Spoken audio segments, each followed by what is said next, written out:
Good evening and welcome back. I'm Teddy, and you are listening to Night Talk. So go ahead, grab a glass of wine or whatever beverage you're having, and join me for a little conversation tonight.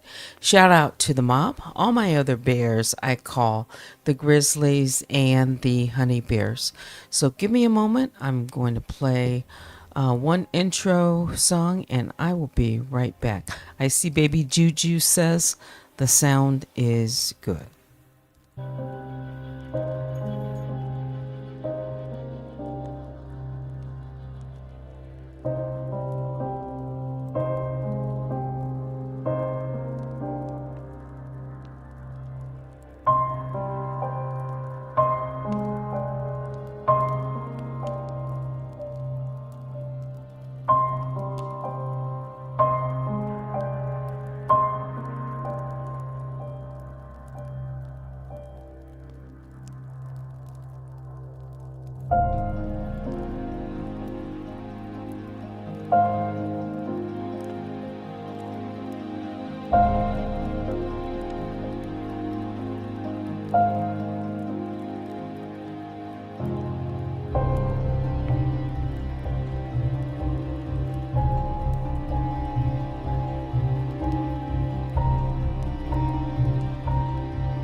All right, so that was just a little background music for tonight because I'm going to go over the charging documents in this case of Tyler Robinson. He was charged today, indictment. It was a 7-count indictment for the alleged murder of Charlie Kirk. Assassination is what it was. So maybe just before I start with that, it's 10:19. Let me see if I can just play a little from his appearance, just in the background. I did pull it up. This was at the Utah 4th District. The judge is Tony Graff. So let me just start playing a little bit of this when he made his first appearance. Let's see. Qualifications under Rule 8 and Rule 8C, under Rule 8B and Rule 8C for counsel appointment in a case where death may be a sentencing option. I'm ordering that those declarations be filed prior to the next hearing date, which is set for September 29th at 10 a.m. Mr. Robinson, I also wish to inform you of your rights against self-incrimination. Anything that you say in court today could be used against you, and we want to protect your constitutional rights. Mr. Robinson, at this time, you will remain in custody without bail. Mr. Skortis, is there any other points that you wish to address? No, thank you very much, Your Honor. Turning to the state, Yes, Your Honor. Chad Grunander for the state. I'm also joined, and they're listed as attendees, Ryan McBride, Lauren Hunt, David Sturgill, and Chris Ballard. We are the trial team on this case. I do have a few points I'd like to bring up with Your Honor. We have filed a pretrial protective order on behalf of Erica Kirk. We would ask the court to review that. It should be in your queue, Your Honor, and sign that. Thank you. I have reviewed the pretrial protective order and will be issuing this pretrial protective order in favor of Erica Kirk. Is there any other business that we need to address today, counsel? Just for the court's information, we did file just recently, within the last few minutes, a notice of intent to seek the death penalty that was filed by Utah County Attorney Jeff Gray. So that should be in the court's file. Lastly, I would just indicate to the court and to, at this point, Mr. Robinson, that we are prepared to collect all of the discovery in this matter and get that turned over to the defense as soon as possible. Rule 16 requires us to provide what we have relied on in charging the information in bringing these charges within 5 days once it's requested. So that'll be prepared to disseminate to the defense as soon as possible. Thank you, Mr. Grunander. Mr. Robinson, what I also want to do is you have the right to have the charges read that you stand charged of, and I wish to read those to you at this time. Thank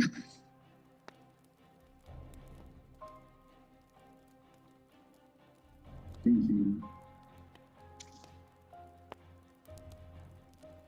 Mr. Robinson, for count 1, aggravated murder, a capital felony in violation of Utah Code annotated 76-5-202, in that on September 10th, 2025 in Utah County, the defendant, Tyler James Robinson, intentionally or knowingly caused the death of Charlie Kirk under the following circumstances. The defendant knowingly created a great risk of death to another individual other than Charlie Kirk and the defendant. Notice conviction of this offense may carry the death penalty or pursuant to Utah Code 76-3-207.7, a mandatory term of imprisonment for life without parole or an indeterminate term of not less than 25 years, and that may be for life. Victim targeting enhancement in violation of Utah Code annotated 76-3-203.14 sub 2. Tyler James Robinson intentionally selected Charlie Kirk because of Tyler James Robinson's belief or perception regarding Charlie Kirk's political expression. Notice if the trier of fact finds beyond a reasonable doubt that the victim targeting enhancement applies, the sentencing judge or the Board of Pardons and Parole shall consider the defendant's selection of the victim as an aggravating factor. Violent offense committed in the presence of a child aggravating factor, the sentencing judge or the Board of Pardons and Parole shall consider as an aggravating factor in their deliberations that the defendant committed a violent criminal offense in the presence of a child.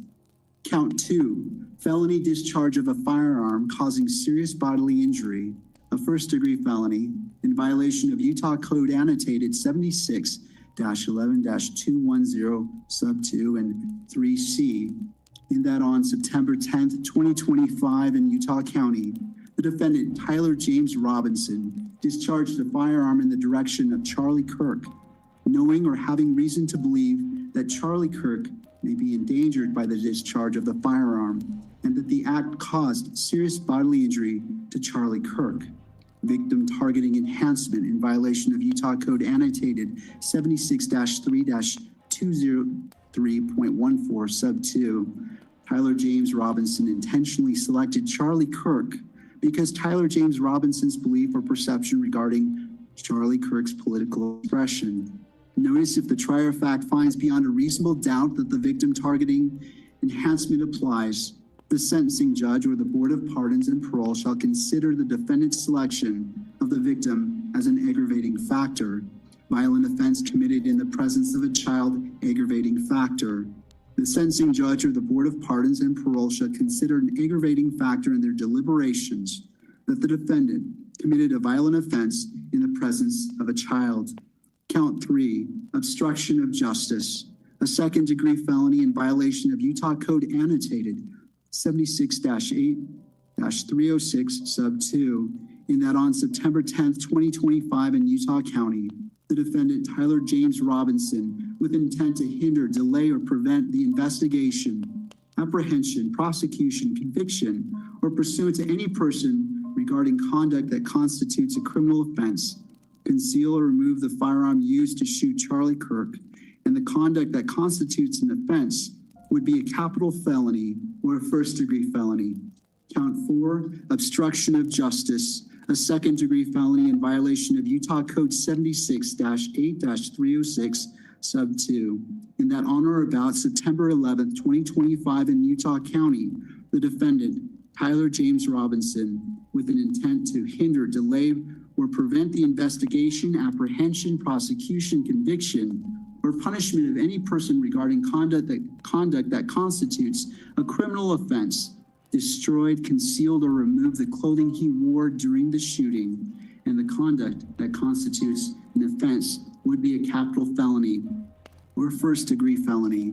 Count 5, tampering with a witness, a third-degree felony in violation of Utah Code Annotated 76-8-508, in that on or about September 10th, 2025 in Utah County, the defendant, Tyler James Robinson, believed that an official proceeding or investigation was pending or about to be instituted, or intended to prevent an official proceeding or investigation, and attempted to induce or otherwise cause his roommate to withhold testimony, information, a document, or an item, to wit, directing his roommate to delete incriminating text messages.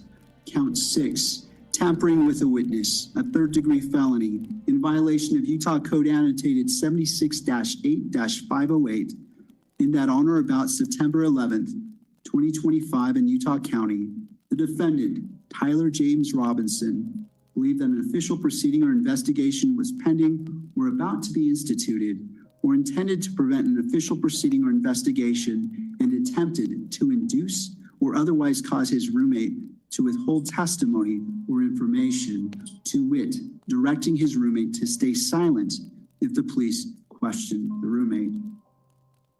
Count 7, violent offense committed in the presence of a child, a Class A misdemeanor in violation of Utah Code Annotated 76-3-203.10 sub 2 and 76-3-203.14 sub 3A little double I, in that on or about September 10th, 2025 in Utah County, the defendant, Tyler James Robinson, committed criminal homicide in the physical presence of a child younger than 14 years of age, with knowledge that a child was present and that may have been seen or heard the commission of the criminal homicide, victim targeting enhancement in violation of Utah Code Annotated 76-3-203.14 sub 2, Tyler James Robinson intentionally selected Charlie Kirk because of Tyler James Robinson's belief or perception regarding Charlie Kirk's political expression. That concludes reading the information. Mr. Robinson, this case is set for September 29th at 10 a.m. It will be a waiver hearing, and I will be the judge assigned to this case. Mr. Robinson, I invite you to join us at that time. Is there anything further, counsel? No, yeah, we'll have counsel appointed by then. Thank you. Mr. Gurander, anything further? One item, just for clarification, Your Honor, the hearing on the 29th, is that in person or WebEx? Thank you. That is a great question. It will be via WebEx. Okay. Thank you, Judge. All right. I want to thank all parties for being here, and this concludes this hearing at this time. Court is in recess.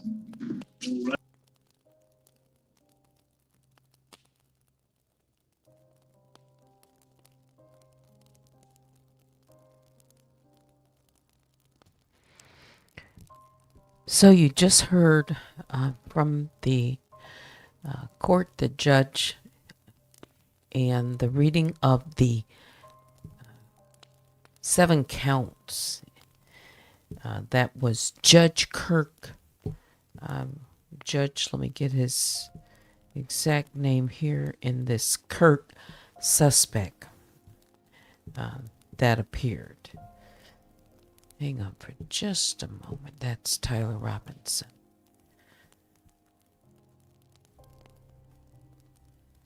So it's the state of Utah versus Tyler James Robinson.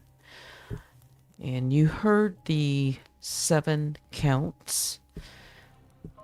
I have the entire indictment. It's 10 pages. This it talks about the shooting, the surveillance, investigation, the expanded crime scene investigation, the Washington County investigation, the roommate, the text, and I am going to be reading some of that. The search of Robinson's residence,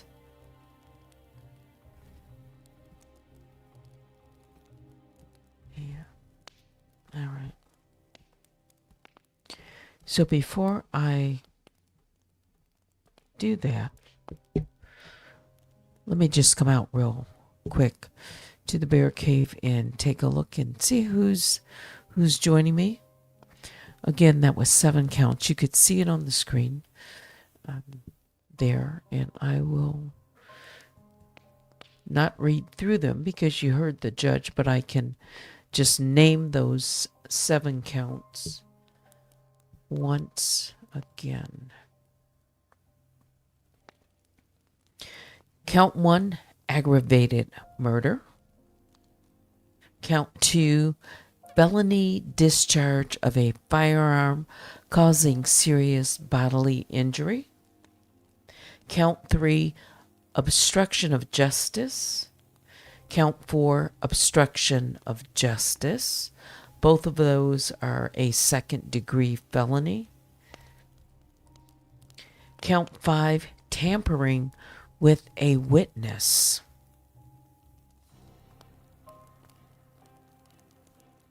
Count 6, tampering with a witness. Those both are third-degree felony charges. And then count 7, violent offense committed in the presence of a child. It's a Class A misdemeanor.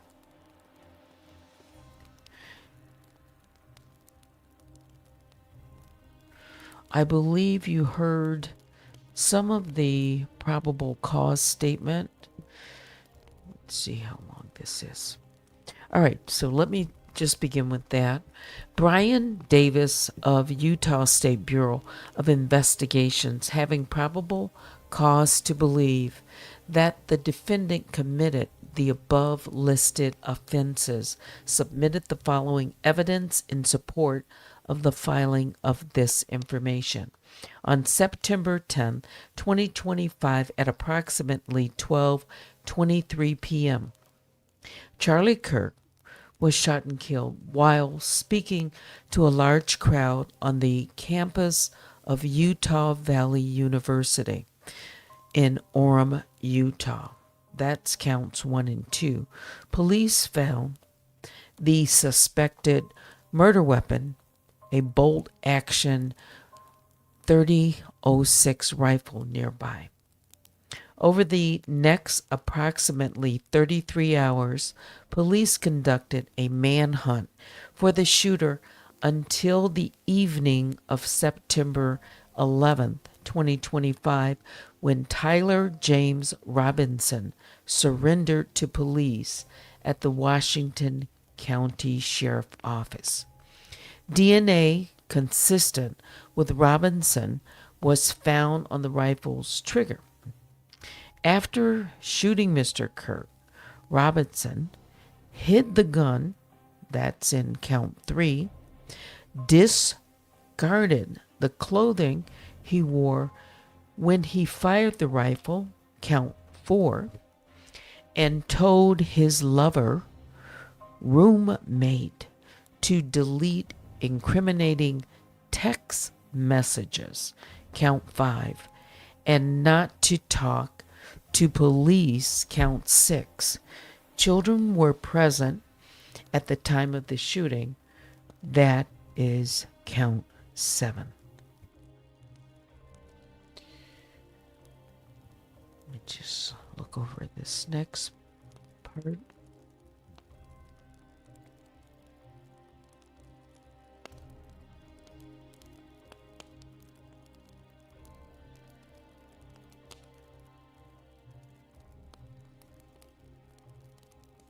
It talks about the shooting. Turning Point USA, a nonprofit organization founded, it was in 2012, by Charlie Kirk, organized a public outdoor event to be held at noon on September 10, 2025 at the University UVU. The event was the first in a series of similar events to be held at college campuses nationwide. Mr. Kirk is a well-known conservative activist famous for these types of events where he discusses various political issues and debates with audience members. His events and comments have garnered a significant number of supporters and drawn the ear of many who disagree with his political views. The event at UVU was announced far in advance and garnered significant publicity and interest. Consequently, several hundred people attended. Mr. Kirk was interacting with the crowd before the event officially got underway. Then, approximately at noon, Mr. Kirk seated himself under a portable canopy behind a table and microphone. He began speaking to the crowd and fielding questions from attendees, a format Mr. Kirk commonly used at his events. Mr. Kirk allowed his questioners to approach a microphone positioned directly in front of him. Mr. Kirk's team members were very close to him on his right and left, as well as some behind his canopy and others at various close locations near him. The large crowd surrounded Mr. Kirk on all 3 sides. Temporary metal fencing separated attendees from Mr. Kirk by only a matter of feet.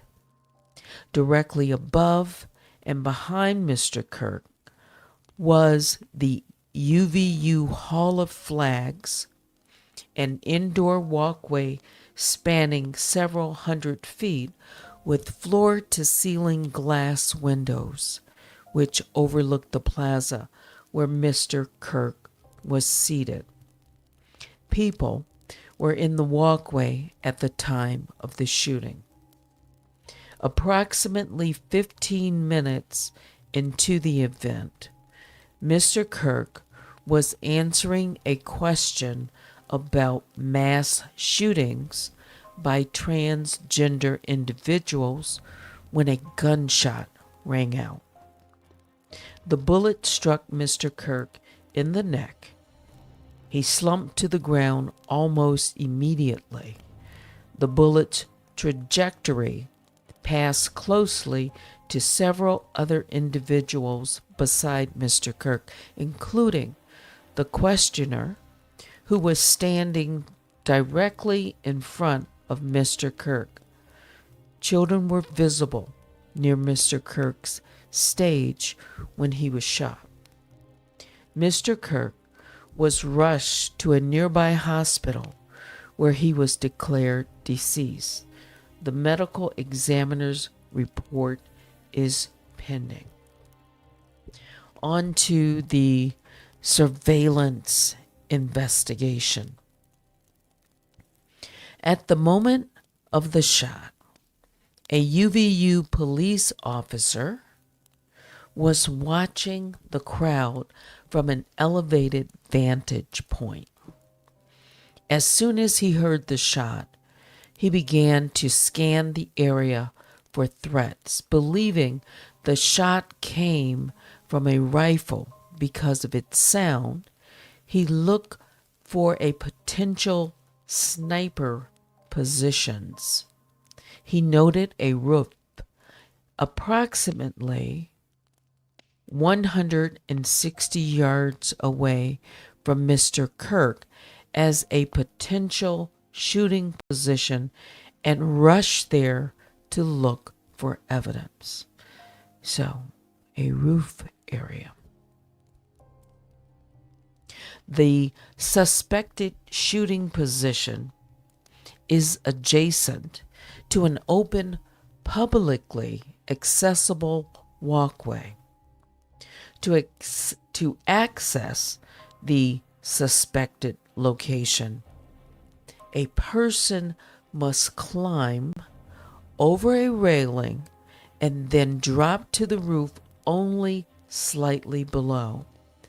The UVU officer climbed over the railing and down onto the roof. He then walked to the suspected shooting position and confirmed a clear shooting corridor between the position and Mr. Kirk's seat. He also noticed markings in the gravel rooftop consistent with a sniper having laid on the roof.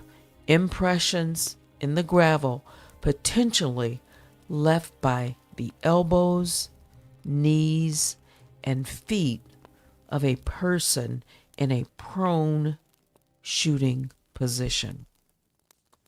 Police reviewed surveillance from the camera covering the roof and discovered that it recorded an individual dressed in dark clothing across the railing from the public walkway and drop onto the roof at approximately 12:15 p.m. So picture that. Although the individual moved out of the camera's view for a short time, the camera again captured the individual running across the roof and then low crawling to an area the UVU officer recognized as where the suspected sniper had dropped into a prone shooting position. After a short time, which matches the known time of the shot, the individual arose and ran across the roof to the northeast. This discovery led to an intensive review of UVU surveillance recordings to attempt to track and identify the suspect. Surveillance revealed the following. At approximately 11:51 a.m., the suspect entered campus from the north. He is seen wearing a black shirt with an American flag in its center, a dark baseball cap, and large sunglasses. Throughout the surveillance, the suspect keeps his head down and rarely raises his head enough to get a clear image of his face.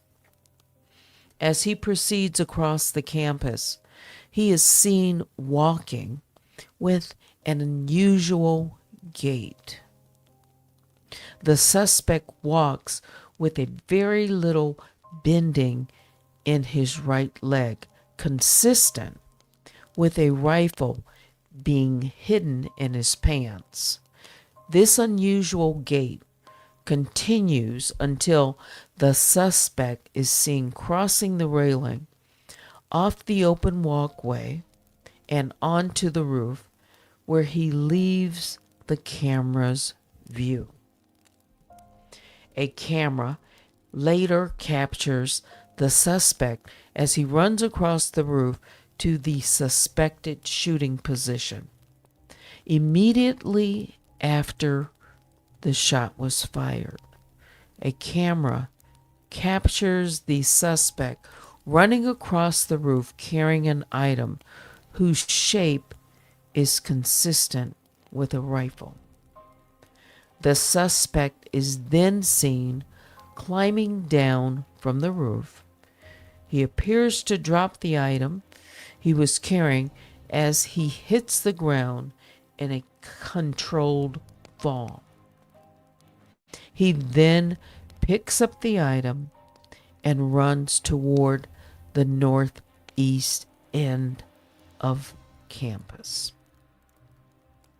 So there's an expanded crime scene that is seen in the investigation.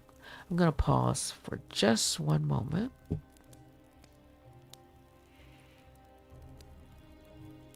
I'm just looking at this in its entirety for the first time.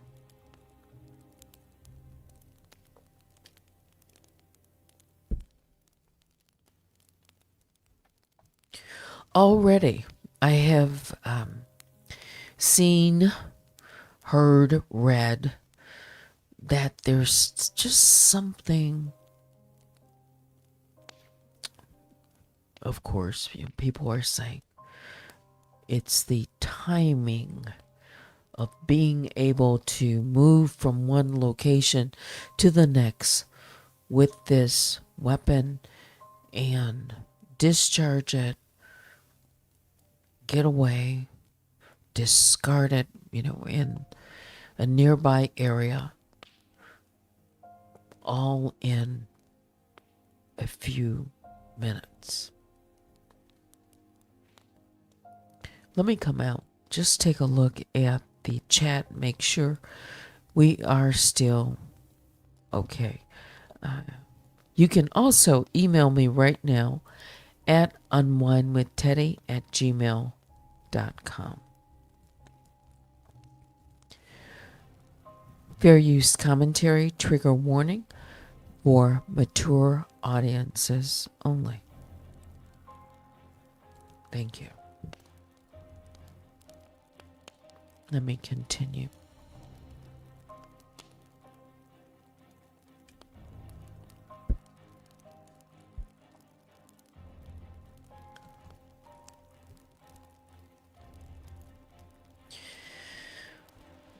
Law enforcement officers followed the suspect's escape path to the northeast end of campus, where they believed the suspect left campus and entered a wooded area.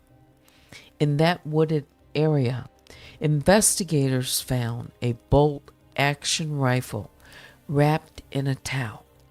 The rifle contained one spent round and 3 unspent rounds, fired and not. This is consistent with the facts officers observed at the time and immediately after the shooting. No shell casings were found on the roof, suggesting a bolt action rather than an auto-loading weapon, and only a single round was fired. Each round in the rifle contained an etched inscription as follows. The fired cartridge had an inscription, "No Ticey's Bulge, OWO, what's this?" Second cartridge, "Hey, fascist, catch," with arrow symbols. Third cartridge, "Oh, Bella, CIAO, Bella Child, Bella Child." I believe that's how it's pronounced. I could be pronouncing it incorrectly. Child, or Sio. Fourth cartridge, "If you read this, you are gay, LMAO."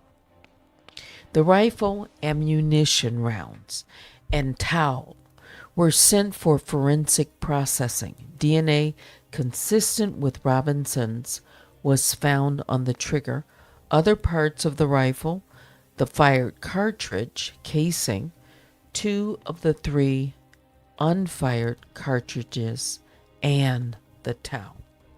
Law enforcement was unable to immediately locate the shooter, so they published photos of the shooter from UVU surveillance cameras and asked for the public's help in identifying him. Meanwhile, law enforcement continued to try to identify the shooter through other means. The Washington County investigation, which took place on the evening of September 11th, 2025, as law enforcement continued their investigation, Tyler James Robinson went to the Washington County Sheriff's Office with his parents and a family friend to turn himself in. Robinson's mother stated the following to police. On September 11th, 2025, the day after the shooting, Robinson's mother saw the photo of the shooter in the news and thought the shooter looked like her son. Robinson's mother called her son and asked him where he was. He said he was at home sick and that he had also been at home sick on September 10th. Robinson's mother expressed concern to her husband that the suspected shooter looked like Robinson. Robinson's father agreed. Robinson's mother explained that over the last year or so, Robinson had become more political and had started to lean more to the left, becoming more pro-gay, trans right-oriented. She stated that Robinson began to date his roommate, a biological male who was transitioning genders. This resulted in several discussions with family members, but especially between Robinson and his father, who have very different political views. In one conversation before the shooting, Robinson mentioned that Charlie Kirk would be holding an event at UVU, which Robinson said was a stupid venue for the event. Robinson accused Kirk of spreading hate. Robinson's father reported that when his wife showed him the surveillance image of the suspected shooter in the news, he agreed that it looked like their son. He also believed that the rifle that police suspected the shooter used matched a rifle that was given to his son as a gift. As a result, Robinson's father contacted his son and asked him to send a photo of the rifle. Robinson did not respond. However, Robinson's father spoke on the phone with Robinson. Robinson implied that he planned to take his own life. Robinson's parents were able to convince him to meet at their home. So it appears it was first his mother who recognized this picture that was being shown in the news. And then she mentioned it, to her husband, his father. And he agreed. Then he contacted his son. I skipped the part his mother asked also, was he, where was he? And he responded he was sick both days.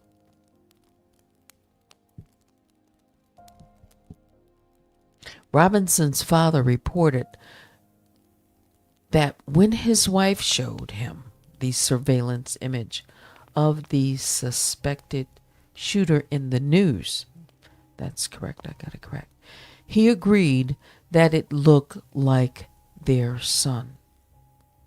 Okay.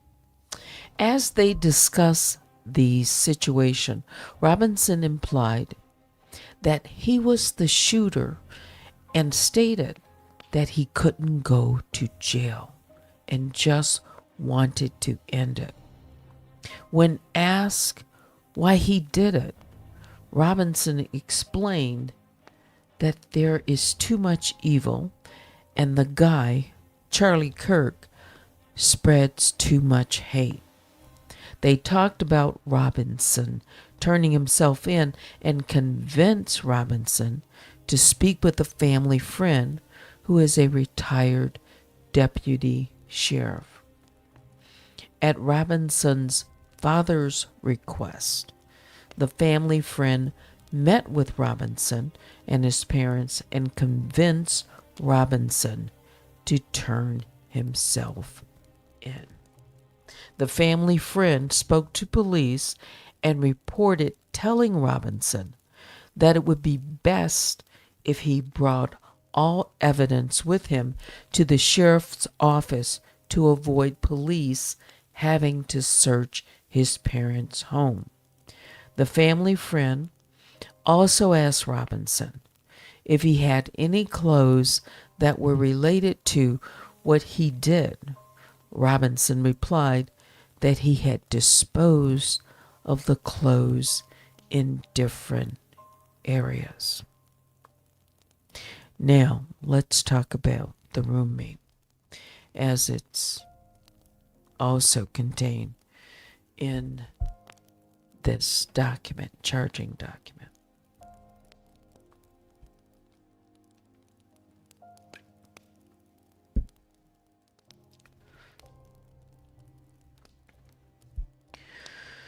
Police interviewed Robinson's roommate, a biological male who was involved in a romantic relationship with Robinson. The roommate told police that the roommate received messages from Robinson about the shooting and provided those messages to police. If you recall, when this was first being reported, the suspect, Tyler Robinson, was wasn't cooperating, but the roommate was cooperating. So here it indicates that he told police about these messages received about the shooting.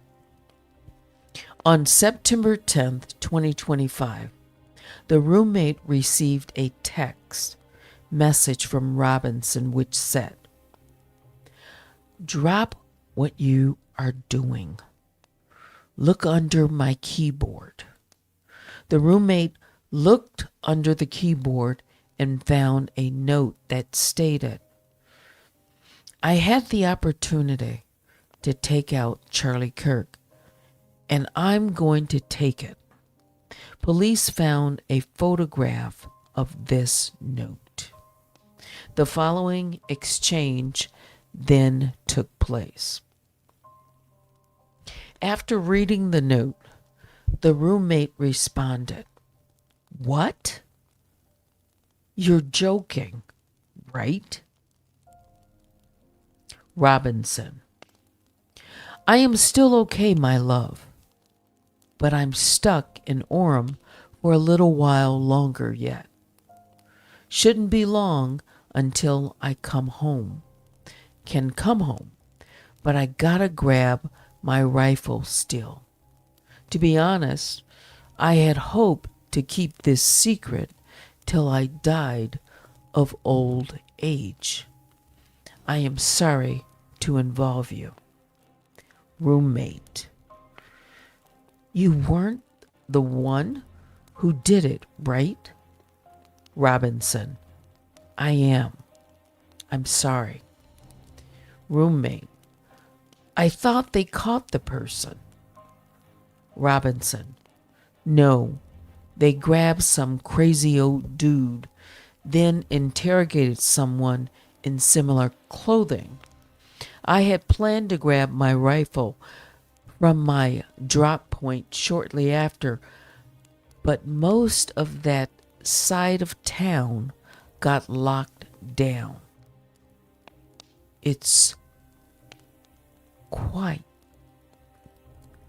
almost enough to get out, but there's one vehicle lingering. Quiet is the word." Roommate: "Why?" Robinson: "Why did I do it?" Roommate: "Yeah." Robinson: "I had enough of this hatred. Some hate can't be negotiated out. If I'm able to grab my rifle unseen, I will have left no evidence. Going to attempt to retrieve it again, hopefully they have moved on. I haven't seen anything about them finding it." So he was watching, waiting, listening, waiting for the opportunity to grab, the rifle where he had left it. Roommate: "How long have you been planning this?" Robinson: "A bit over a week, I believe. I can get close to it, but there is a squad car parked right by it. I think they already swept that spot, but I don't want to chance it." Robinson: "I'm wishing I had circled back and grabbed it as soon as I got to my vehicle. I'm worried what my old man would do if I didn't bring back Grandpa's rifle. If it had a serial number, but it wouldn't trace me. I worry about prints. I had to leave it in a bush where I change outfits. Didn't have the ability or timing to bring it with. I might have to abandon it and hope they don't find prints. how the F will I explain losing it to my old man? You see, it was a gift. It was his grandpa's gun or rifle. Only thing I left was the rifle wrapped in a towel. Remember how I was engraving bullets? The effing messages are mostly a big meme.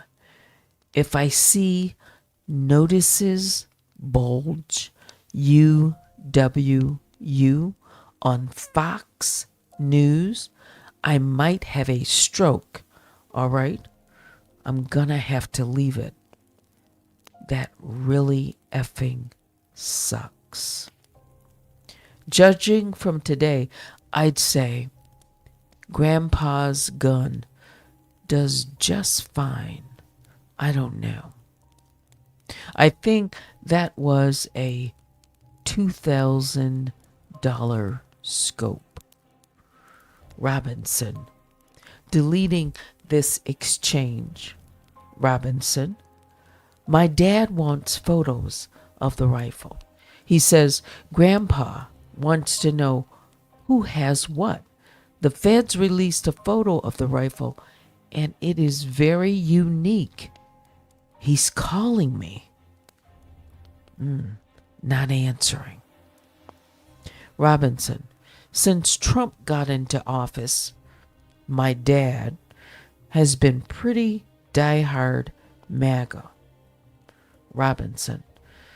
I'm gonna turn myself in willingly. One of my neighbors here is a deputy for the sheriff. Robinson. You are all I worry about. Love. Robinson. Now the roommate responds. I'm much more worried about you. Robinson. Don't talk to the media, please. Don't take any interviews or make any comments. If any police ask you questions, ask for a lawyer and stay silent.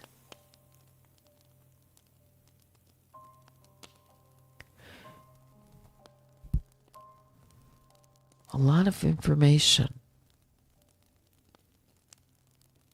coming out in this. It appears that there's an admission to a number of things here. I don't know. And then police executed a search warrant on Robinson's residence following that.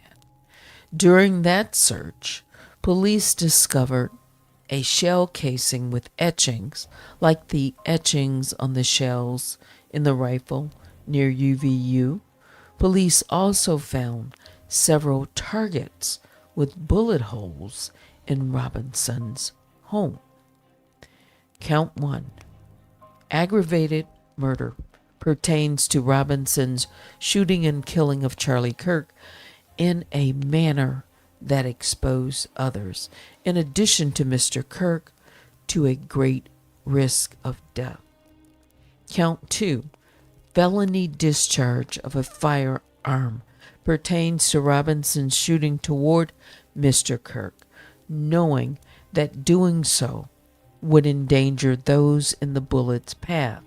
The shot caused serious bodily injury to Mr. Kirk, ultimately resulting in his death.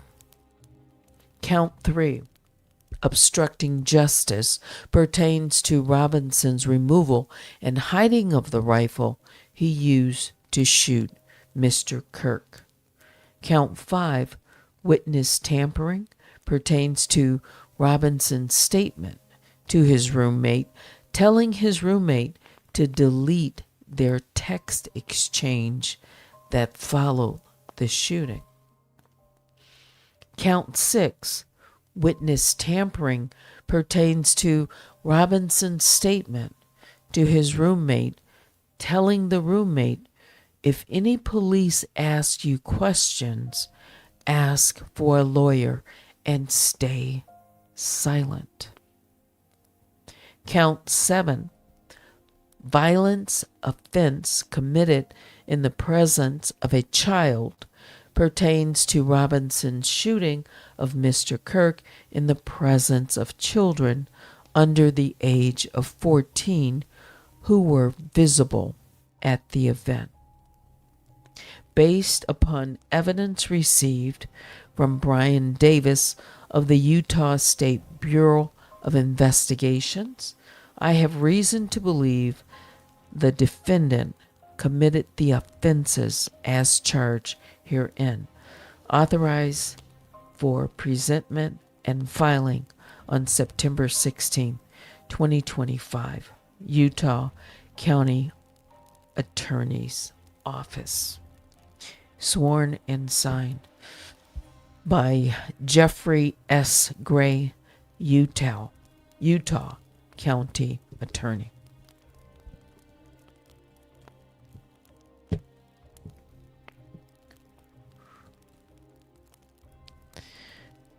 There you have it. You heard the judge say when the next appearance is to be held.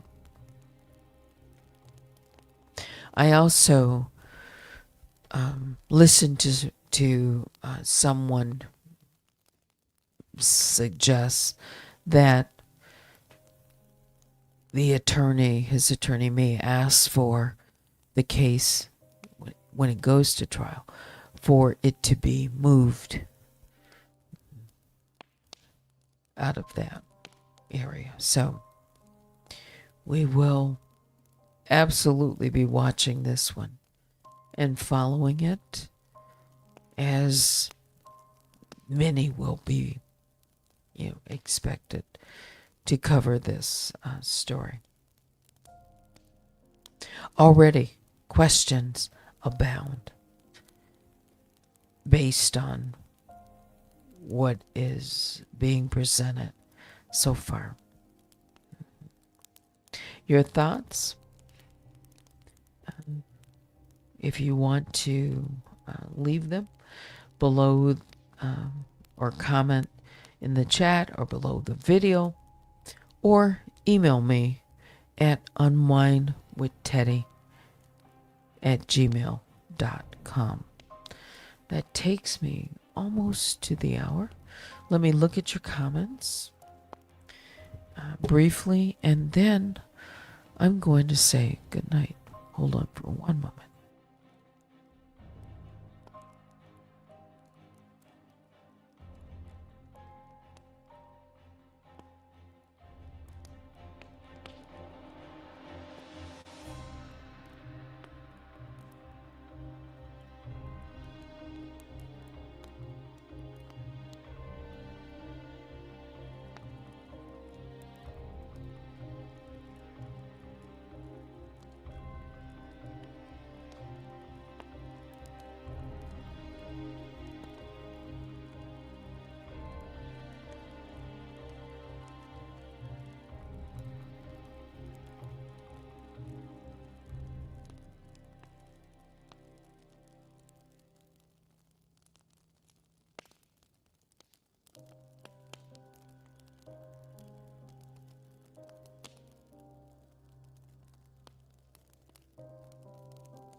All right. Tyler Robinson is due back in court. Let me turn the music down.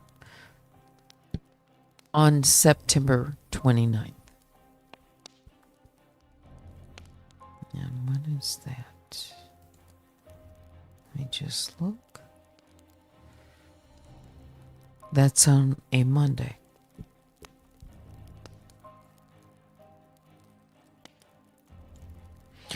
All right. That's going to do it for me tonight. Yeah. Thanks for joining me.